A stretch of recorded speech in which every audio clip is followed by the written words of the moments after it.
In this video, I will demonstrate how to automatically capture a newsletter email using MailPoet plugin in WordPress CMS. MailPoet is an ideal program for easily sending newsletters and a great alternative to MailChimp, Newsletter2Go, and all those other email marketing platforms available in the market. Because we have the ability to send directly in the WordPress newsletter, and the way to do that, we will examine it together now. Have fun!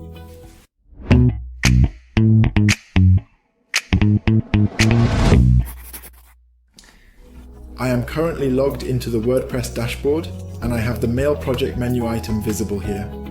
I am able to access the emails section and view all the emails or newsletters that we have already sent in the past.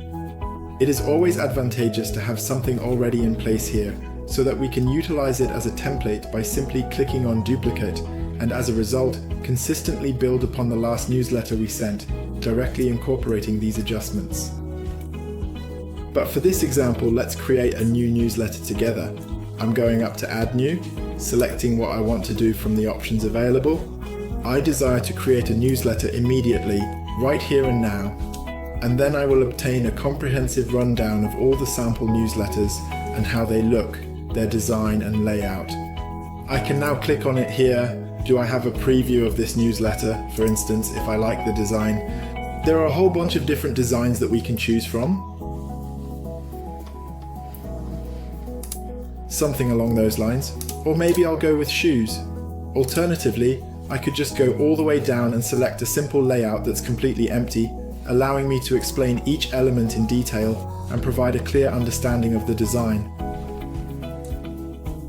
So here on the top left, we have the most important thing. Let's start with the subject line.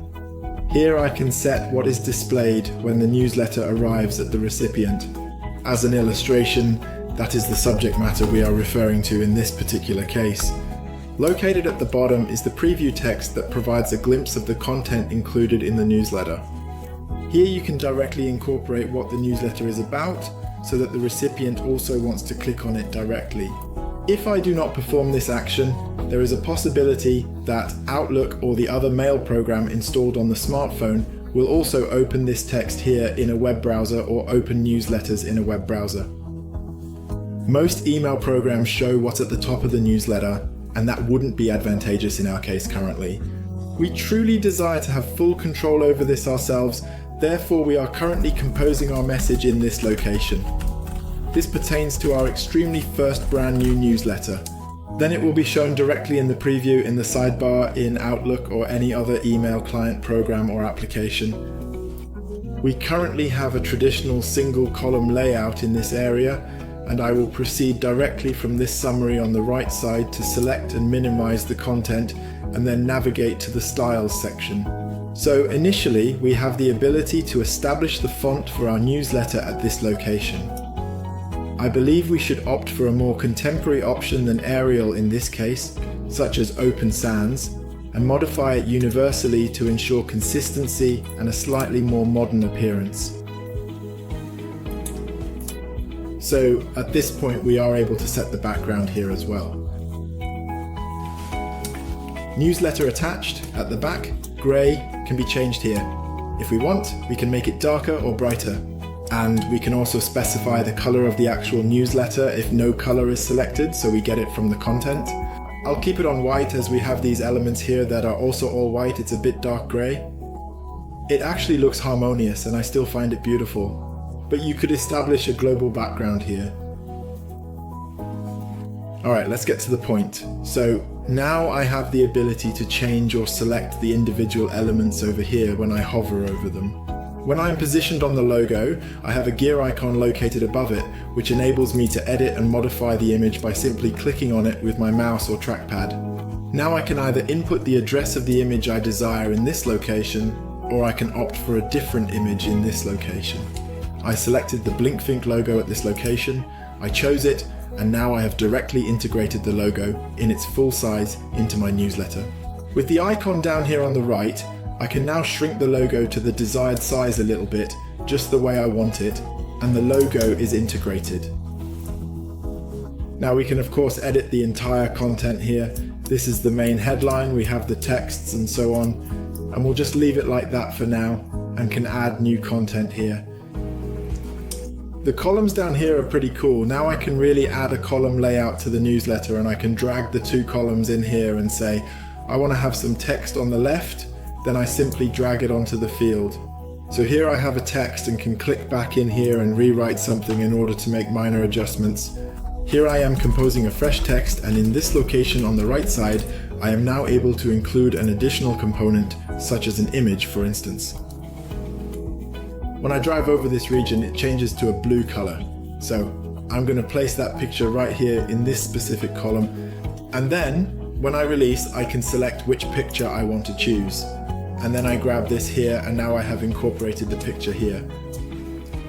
Now I have the option to resize the image here again, or add it as large as possible. But what I notice is that there is now a border all around here, which maybe I don't like so much. So I can now remove the inner spacing here, and then we fill the entire width of the image like this, and can integrate it nicely into this column. I can also take the picture and stretch it up, and then directly place it here across the entire width of the newsletter, and that way the whole thing looks much more cohesive if I work without rendering. I can additionally take control and insert button elements and naturally modify the label, the link where it should go, and adjust the font here once more in order to ensure consistency in appearance. I have the capability to work on the rounded corners. I am able to modify a frame at this very moment. If I don't want that, for example, I have a regular button just like we know it, and then I have it directly integrated into the newsletter. I already explained it at the start. There is an incredible advantage when we send directly in the WordPress newsletter, and we can additionally showcase automated content from WordPress automatically and effortlessly with ease. I will perform the example using the contributions. I will drag the element to this location, and now I have the ability to automatically select and insert the posts we already have in WordPress, which means I currently have 2 sample posts available. Mail Project has the feature of automatically including an overview in the newsletter, so I don't have to enter the individual contributions again, but everything is automatically recorded cleanly, and I always have the convenience of directly seeing it. I can also perform the same action automatically. By taking the element and adding it here, I am able to see it. When I click on it, the changes are reflected automatically. Now, I can remove this element by clicking on the trash can icon. This allows me to quickly demonstrate the process. I can easily remove individual elements again if needed. Those are all individual elements that were created automatically. Over here, I can simply remove the columns directly, such as the entire row. So now that has taken me away. And here, if I want to edit this automatic section now, I can click here and see I want to automatically append the last, for instance, 3 posts here at the bottom of our newsletter, so that you have a nice overview of the most recent blog posts on our site. This way you can stay updated with the latest content we publish.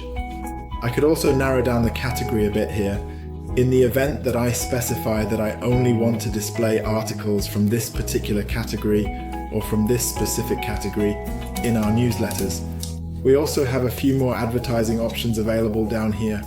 We can change the format of the heading, we can adjust the alignment of the text, we can add the titles of the links, and so on and so forth. You can observe a variety of options here that we have and can adjust at any time as needed. Yeah, those are the most significant changes you can make or settings you have in the newsletter. Of course, these links up here are in a browser ad. You can also rewrite the text. The link at the end is automatically generated, and also down here. For instance, we currently possess customizable social media icons that can be adapted by adding new ones and linking them differently, which is always worthwhile. Links below, crucial, unsubscribe from newsletter anytime, or should be able to unsubscribe from newsletter anytime. And manage the subscription accordingly. So if I want to receive certain newsletters but want to unsubscribe from a different list, can I do that here? And in this lower section, it is of utmost importance to have the imprint or the address of the sender originating from the sender's side. Seriously, the post transcript, we still need to include that here. That would be completely in accordance with the rules. To send this newsletter at the current moment, I can proceed to this specific location to preview and request a preview to be sent to me via email or examine it in the browser. If I proceed by clicking on Continue here, I will be taken to the actual shipping center responsible for distributing this newsletter to its recipients. We have here again the subject, which we can adjust accordingly if we want. And now we can select the list here. I have the opportunity at this moment to choose from multiple lists for this newsletter. However, I can also simply choose a list. We created a newsletter. I select the newsletter list, and in this location, I have the option to enter the sender and reply address information. You must imagine that at this point, we have the capability to retrieve an email address from the sender, for example, newsletter@someone, something. And when it comes to responding, that means if someone actually replies to this newsletter, then we take an actual person in the company and send the emails to that person. To this address, that would be particularly exciting for campaigns, for competitions that you have done, and then actually desiring to provide individuals with more personal feedback. When it comes to Google Analytics campaigns, it's still important that we adjust things accordingly here so that we can understand and evaluate it later on. If you're not sure, you can leave it blank. But for Google Analytics campaigns, it's crucial to always provide the campaign information here so that we can evaluate it accurately and effectively at a later stage. And in conclusion, it is of utmost importance that we possess the option to send it at a later time. We can select the precise moment when we want to send this email or newsletter. That implies I am already capable of setting the time for the forthcoming weekend or Monday today, and subsequently this newsletter will be automatically dispatched to the recipients, and we do not need to worry about anything any longer. I'll leave it at that, save and close as a draft, and now I wish you lots of fun trying it out yourself. And if you have any questions, just let me know. Good luck.